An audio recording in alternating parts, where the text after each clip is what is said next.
Good morning and welcome to Morning Movie News, where, darn it, my voice has still not fully recovered from being sick. This is taking forever, I know, but I couldn't really rest it over the weekend because of the Oscars. However, I'm trying to rest it a little bit now, and that's why I'm letting you know that today's episode of Morning Movie News might be a little bit shorter than usual. I say might because sometimes I have such a good time talking movies with you guys, I get carried away anyway, despite trying to protect my voice. But it might end up being a little bit shorter, so if it does, I hope you'll understand. But I can promise you that it's going to be just as potent as a normal episode of Morning Movie News, perhaps even more so with its condensed nature. We have some really interesting stories to discuss, and the first two actually focus on Harrison Ford and his legacy.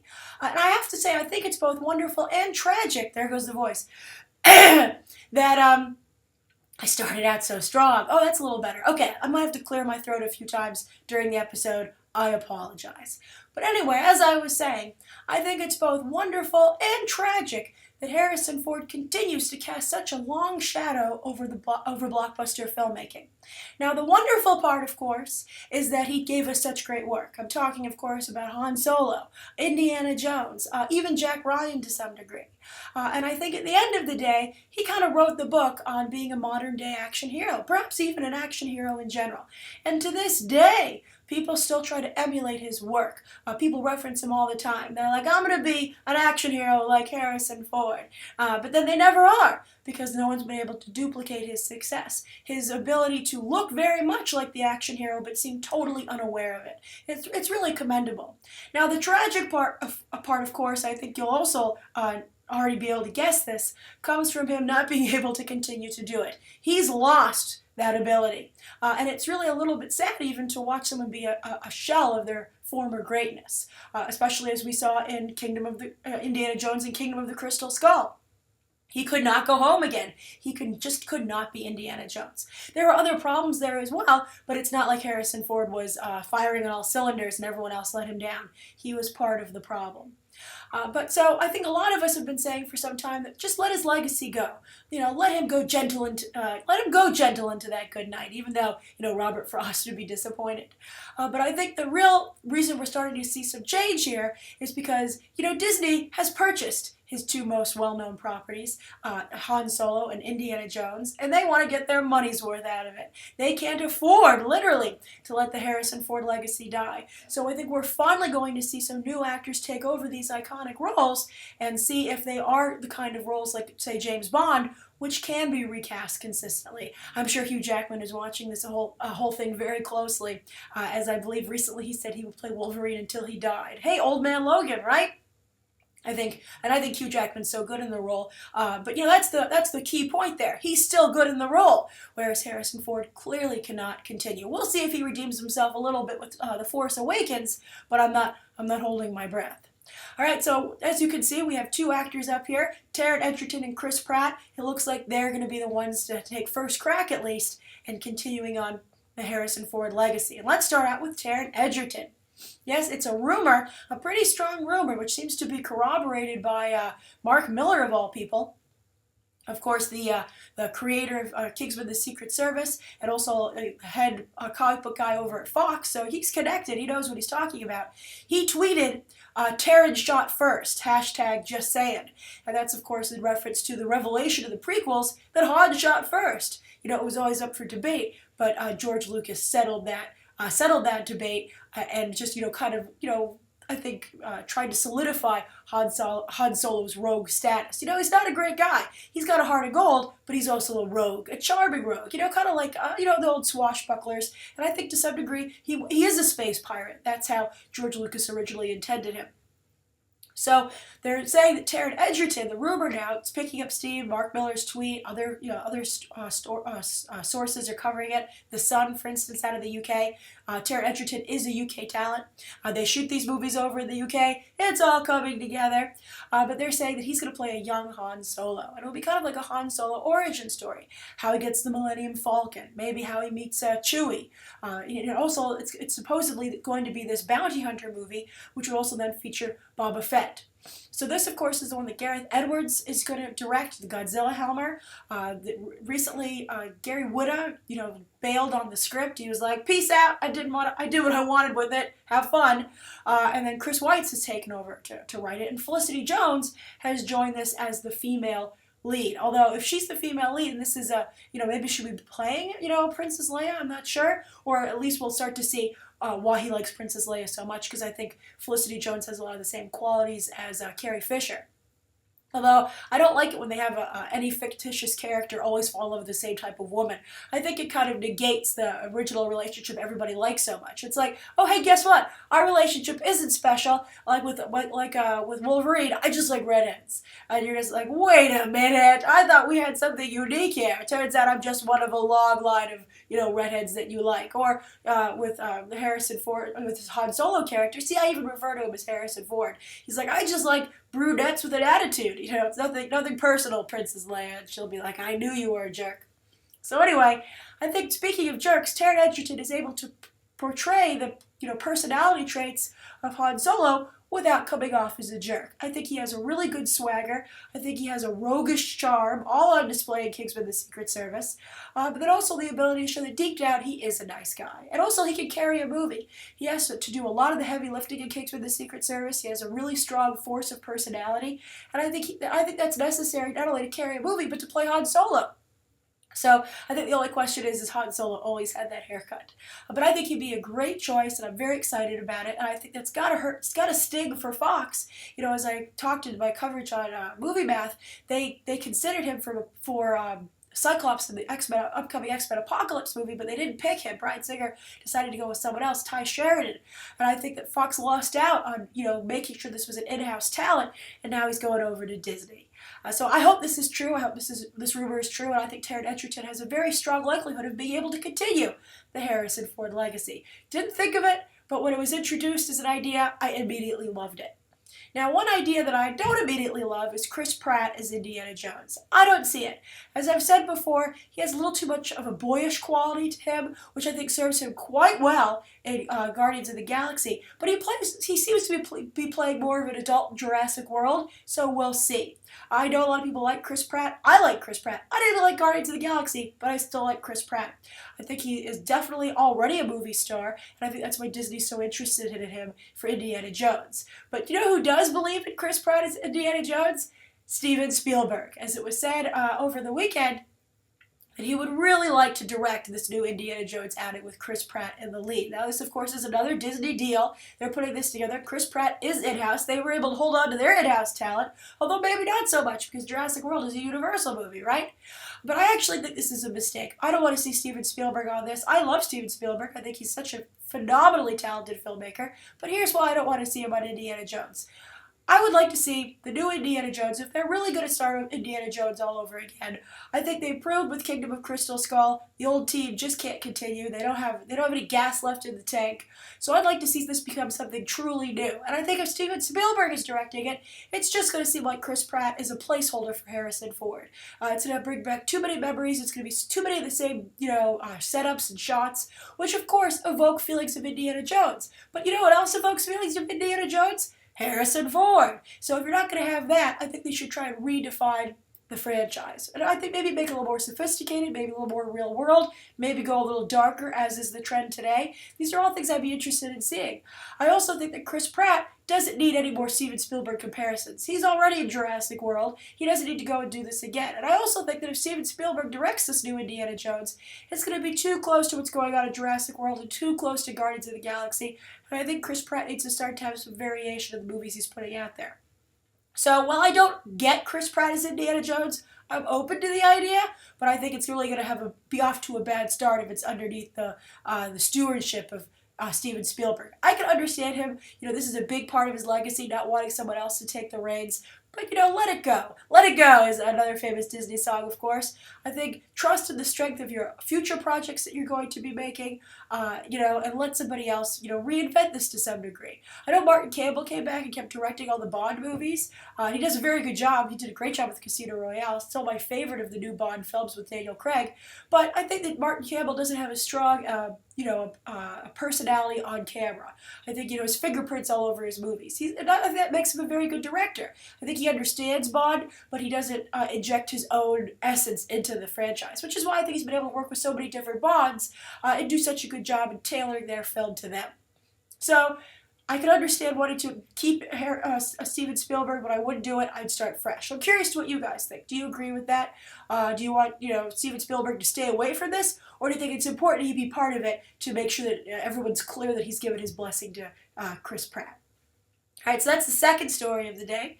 Now, the third story, this was a request from BTT viewer Capture Attention, who captured my attention by writing this request in many, many videos. Again, the squeaky wheel gets the grease. A lot of you took that advice to heart, and of course, I don't want to discourage you because it's good advice. So as long as you're polite, I'm handing out grease to the squeaky wheels. And so Capture Attention, very polite, and really wanted me to discuss the Dubious battle casting. Now, it sounds like a fun comic book movie, but it's not. It's a John Steinbeck adaptation about one of his lesser-known novels that James Franco is putting together. So it's an interesting film. I think I want to not only honor Capture Attention's request, but also this is the third story of the episode, and I always try and save that for something that's not going to drive search traffic, but is worth your time. All right, so in Dubious Battle, written by John Steinbeck, of course, more well-known for his novels like Grapes of Wrath, East of Eden, and Of Mice and Men. Those first two are very good films. I suggest you watch, I suggest you watch Grapes of Wrath. I actually also suggest you watch East of Eden, which stars James Dean, of course, who James Franco, I think, takes a lot of notes from. Of Mice and Men, the movie adaptations on this are medium. I actually I was lucky enough to see James Franco on Broadway in Of Mice and Men. He did a very good job. I think he was a good fit with Steinbeck, his kind of delivery and his persona. So I can see why he wants to continue with Steinbeck, but I think he was very good in that show. Although I have to say, I forget his name off the top of my head, but the love interest in Bridesmaids played Lenny. He played the other character, the John Malkovich role in Of Mice and Men, and he was very, very good as well. Surprisingly strong dramatic actor. I was really impressed, although not impressed enough to remember his name. Hollywood is a tough business. Okay. So James Franco, he's going to direct and star in this film, and it's called again A Dubious Battle, and it has to do with labor politics, and a labor activist trying to get a bunch of California fruit pickers to stage a strike. Now this, of course, took place a long time ago, like the 1930s.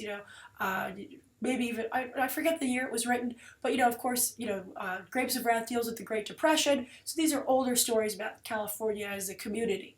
Now, it brings to mind right away to me Cesar Chavez, and that was recently a movie that came out.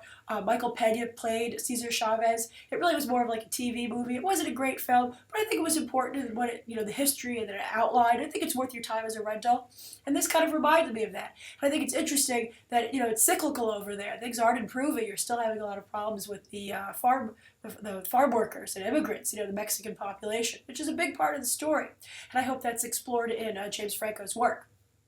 So the cast that's been put together here is James Franco, Bryan Cranston, Selena Gomez, which one does not fit, Robert Duvall, Vincent D'Onofrio, Ed Harris, and Danny McBride. Danny McBride's also a weird choice. That might be like a Quentin Tarantino, like Django Unchained kind of casting, where you get this like comedic actor to do something a little more serious and menacing. And Danny McBride can be very menacing and come in there and do something. I mean, I think who looks like a farmhand whose job is to break any attempts at unionization. I think Danny McBride fits the bill perfectly on that. We'll see who he's actually playing, but if you told me you were going to cast Danny McBride in that role, I'd be like, I totally see it. So that's an interesting cast to put together. I think, though, that all of these actors have taken on really bad work. So I think that even though it's an impressive lineup, it doesn't instill me with great confidence because of their track records. Yes, even Bryan Cranston has made some really bad movies, like the Total Recall remake. Robert Duvall, Ed Harris, same thing. Selena Gomez, I think James Franco sometimes casts actresses that he's friends with. Of course, Selena Gomez was in Spring Breakers with him, but she's not a great actress. I see no reason to bring her in here, and I think, I'm not a fan of, in-house favors that come at the expense of the work. I mean, maybe he knows that she has hidden depths, but no one's been able to get her to mind him since. So we'll see. We'll see. I think that she also just brings, makes it seem a little bit more like a vanity project than a serious film. My biggest problem, though, by far and away, is that James Franco is directing and starring in the film. I think that's really hard to do, especially when you haven't mastered the directing. This is something that Joseph Gordon-Levitt, of course, tried to do with Don John. He was very good at Don John. Don John was like, the first half of Don John was really amazing, and it had a really great message as well. But I think the film wasn't as strong as it could have been if perhaps he'd, taken a supporting role. I know it's hard for an actor to step off camera if they're used to being on camera, but they still want to, benefit from, the security and, just the richness of a more diverse career. But, actors can do it. Brad Pitt, Leonardo DiCaprio, Reese Witherspoon are all actors who are doing quite well producing films they do not appear in.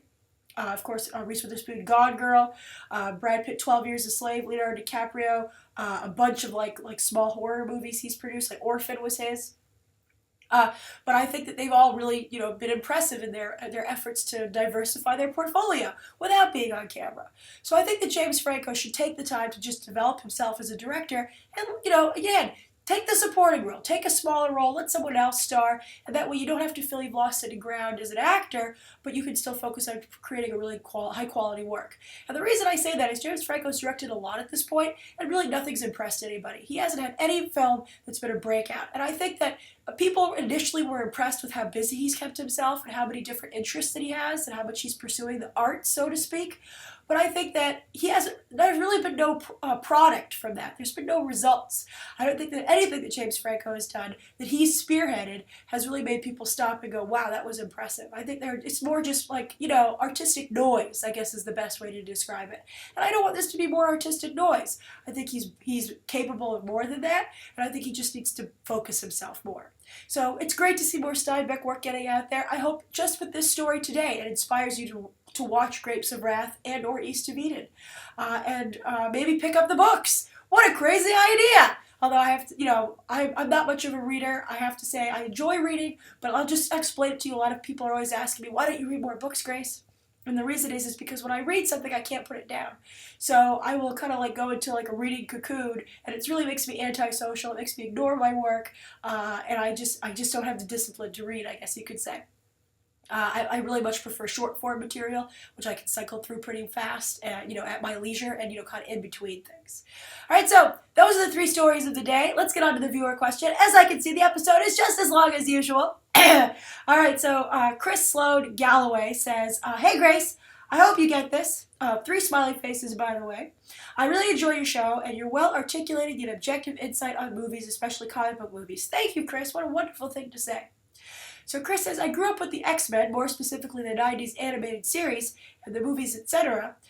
They're my absolute faves. My question is, do you think The Bryan Singer will explore Jean Grey and the Phoenix Force in X-Men Apocalypse? And even more exciting, do you think we will see a Jean Grey's true Dark Phoenix persona done justice on the big screen? And if so, will the Dark Phoenix be the main antagonist? Sorry if I overwhelmed you, but I just need some direction. 2016 seems so long, but I hope you feel better and you choose my question to discuss. I have chosen it, Chris. Great question. And I think it really plays in to the, how popular the comic book movies are becoming with female audiences. And male audiences are enjoying the female characters in comic book movies. I think the interesting thing about Jean Grey is how she would be explored. If she is just, a plot point, like, oh, the damsel in distress, I've gone crazy, save me, I think that will just be more of the same. I hope that if the Dark Phoenix is explored, it's explored from, an internal standpoint and what the character is going through, her psychosis, what all that power does. Ultimate power corrupts, right, as it does with Jean Grey. And just, the Phoenix Force is an entity itself and how she's wrestling with that. I think that would be really exciting, and I think that that's why people are so hopeful to see Phoenix finally come on the big screen. Now, will Bryan Singer do it? I think that signs point to that it's very likely. I don't think it'll be fully explored in Apocalypse. I think it'll be something that'll be set up for the next film. Because think about it, X-Men Phoenix Force, or Phoenix, would be a great title for the next film after Apocalypse. You know, this is a franchise they're building. Fox is in this for the long haul, and they need that really iconic, iconic name to pull in comic book fans and also to build buzz. To be like, oh, hey, non-comic book reader, you got to see this movie. This character is important. So they have that going with Apocalypse, and I think they would like to have that going for Phoenix. So expect Phoenix in the movie after Apocalypse. Although we could certainly see something with Apocalypse triggering that in Jean Grey. And they like to rework the origin story for the Phoenix, of course, because Fox just isn't that loyal to the comics. And so far, you know, with a few exceptions, but overall, it's working out for them. I think that Bryan Singer and Simon Kinberg really believe in this material. They have a good feeling for it, and I think we're all open to new interpretation. The other reason I think that it's likely is the casting of Sophie Turner as Jean Grey. Sophie Turner does weird and dark, I think, initially unseen dark really well. I think that's one of the best parts of her portrayal of Sansa Stark, especially now the character's just starting to get interesting. You know, that you have a character that you think is kind of innocent and lost, actually is revealed to, be a player. I think that's what everybody liked when she was supposed to, quote-unquote, testify against Littlefinger and ended up backing him up. Everyone was like, oh, I like it. Hidden depths, Sansa, hidden depths. And I think that's, of course, what you want in your Jean Grey. And I think that, Sophie Turner doesn't seem like such an interesting Jean Grey at first glance. I think if you throw in the Phoenix into the mix, she starts to seem a little bit more of an interesting and sensible choice. So that's another reason I think we might see it. And then, actually, that's my reason. I'm sorry. I'm still a little bit, a bit of a head cold. I'm sorry about that. But that's why I think that it's likely that we will see it. I would love to see it. It's pretty far away if it's coming after X-Men Apocalypse, but expect to see the seeds sown. Although, will Bryan Singer learn his lesson as he sowed quite a few seeds in X2, but then you know what? He walked away. That was his own choice. He was like, you know what, Brett Ratner, you take the reins. And fandom everywhere was horrified. But, of course, obviously that didn't work out. I don't think Bryan Singer's going anywhere. I would be interested to see his Phoenix story. I think Bryan Singer has a really good affinity for this franchise and these characters, as he has demonstrated when he came with his return for X-Men Days of Future Past. But let's see if they can tear the camera away from Hugh Jackman and Jennifer Lawrence and that Michael Fassbender and James McAvoy, right? I think that those are, of course, Singer's favorites. All right, so that is today's morning movie news. Thank you so much, everybody, for tuning in. I think my voice got a little better as we went along. Please write down below what you think of today's top 3 stories and the viewer question, and anything you'd like to see covered tomorrow, and any questions that you might have. Thanks for watching. Bye.